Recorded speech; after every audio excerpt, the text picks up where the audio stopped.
this week. The current price tag is nearly 1.5 trillion rubles, or 40 billion euros, making these the most expensive games in the history of the Olympics, perhaps far more expensive than the president had assumed. Are there cost overruns at this site? Yes, we've gone from 1.2 billion rubles to 8 billion. 1.2 billion to 8 billion? Bravo, you've done good work. No doubt cost overruns and delays are behind President Putin's request that one of the Olympic Committee's senior members be sacked. It is said that Mr. Putin is deeply committed to these games, seeing them as his personal legacy to Russia. Fatu, that's the sports news. You know, for some reason, I like Putin. You know how he has a straight face all the time. Have you ever seen him smile? Yeah, the only time he was Putin? playing judo, yeah. Oh, on TV, yeah. I've never seen that. He plays this karate style of game. And he was smiling. Yeah. I'm a great fan of his. Okay. And before we go, reminder of our headlines. The Gambia has tabled a bid for the hosting of the 14th summit of the Organization of Islamic Cooperation, as President Jammeh also draws the attention of OIC leaders to the plight of the Muslim Ummah. The people of the West Coast settlement of Pejab have celebrated the commissioning of a skills acquisition center thanks to a Netherlands-based NGO Help the Gambia to Learn. Mali has witnessed its first suicide attack when a bomber disguised as a paramilitary officer detonates an explosive at an army checkpoint in Gao. And thousands of Tunisians have stormed the streets of the capital, Tunis, to mark the funeral of a leading opposition figure recently assassinated in the North African country. That brings us to the end of the news. Thank you very much for your time. I am Fatou Kamara, and inshallah we'll be back at 2200 hours with more news. Stay tuned and enjoy the rest of our programs.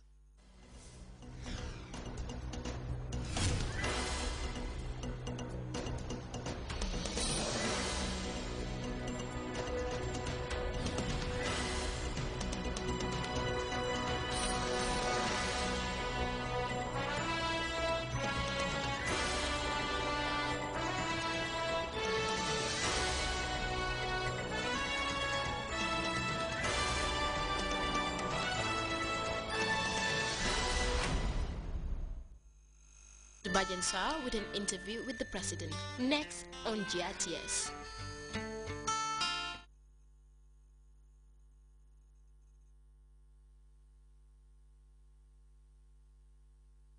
After attending the significant meeting uniting the Islamic Ummah, what is your principal message for Muslims and the world in general?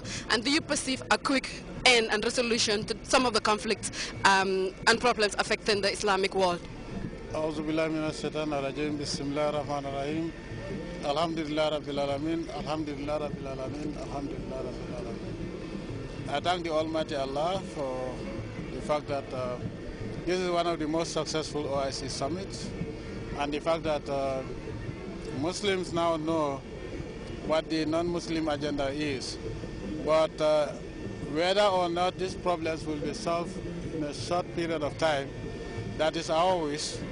But you know, problems like this, conflict situations where a lot of people have died, even if you put an end to the actual violence, there are a lot of grievances. The wounds are so deep, it will take years to heal. But what is more important is that if we all go back to the teachings of the Holy Quran and the Prophet Sallallahu Alaihi Wasallam, I think all this conflict would not have started in the first place, because Allah enjoins all Muslims to choose the path of dialogue and not violence, the path of forgiveness and patience instead of confrontation and hatred. But I think my message to them was very clear, because when you look at all the problems in the world today, it's Muslims killing Muslims. This is very sad.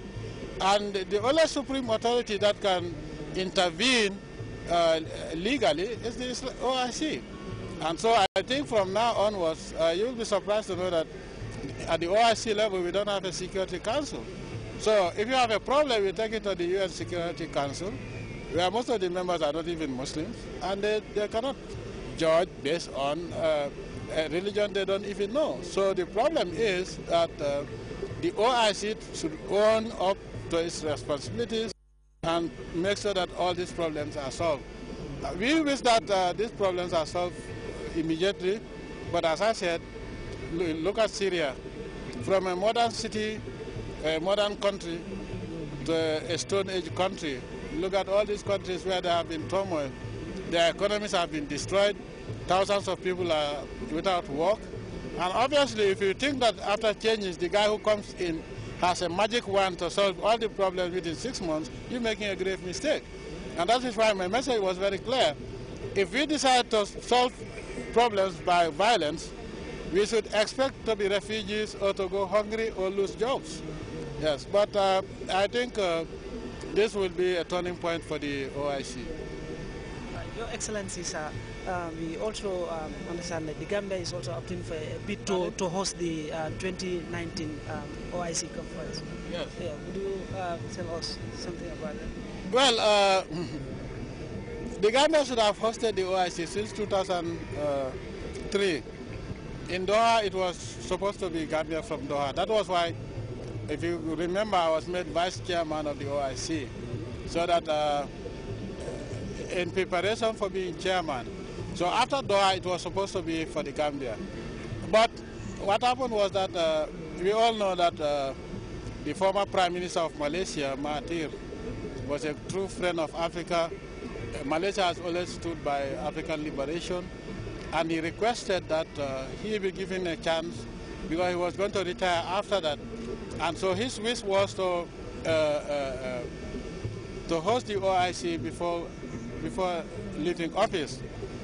During the transition, we had a lot of difficulties with the Commonwealth, and of course, even if I don't name the country, Martin stood for us. So he cannot request something as simple as that, and I tell him no, because it was going to be a big embarrassment for him. Everybody expected that 2003 it should be Malaysia. So I decided to let him have it. But from Malaysia, it was supposed to be for the Gambia. But our neighbors went on the rampage on an outrageous campaign saying that they even said that Gambia has no airport, we have no electricity, and we have no roads. So there was a lot of lies about the Gambia. So in Malaysia, everybody was surprised when they mentioned that Gambia and Senegal are the candidates. And I raised my hand and I told them, let Senegal have it. And that's how they got it. And of course, OIC was not held in 2006. It was held in 2008 with all the projects incomplete. So now they learned a lesson. Now, also in Dakar, we were supposed to put up the issue of the Gambia.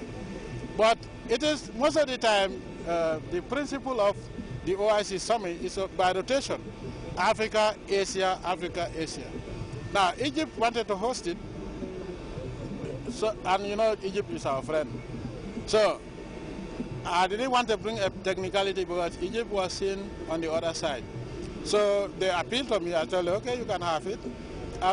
Then, before we could say anything, they put in Turkey. Turkey also is a friend of ours, a strategic friend for that matter. I said, we will not compete Egypt or Turkey. But after Turkey, it should be the Gambia.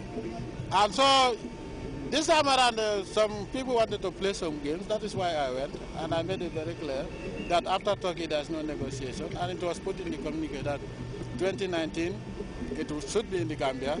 And at least we have 6 years to prepare. And that's the most important thing, because as a small country, we cannot prepare for the OIC in 3 years. So we have 6 years to prepare. Just the same way, we took 8 years to prepare for the AU summit, because we want to make sure that whatever we host is the best. So that is why we have 6 years to prepare. I want to thank the Saudi Arabia, Qatar, and other countries that supported us this time around. And I also want to thank the Gambian people for their prayers, because without the prayers of the Gambian people, there was no way we were going to have it. Your Excellency, in spite of its sanctity, Islam continues to face a lot of stigmatization and stereotyping as a result of the surge in the number of unscrupulous individuals and organizations committing heinous crimes in the name of Islam. Now, has the need to strengthen efforts in order to kind of protect Islam from this kind of blasphemy been featured in your discussions? Well, if Gambians will remember, I was the first to raise that issue in 1998 in Pakistan. And that was the reason why, and I said, all the OIC Santo.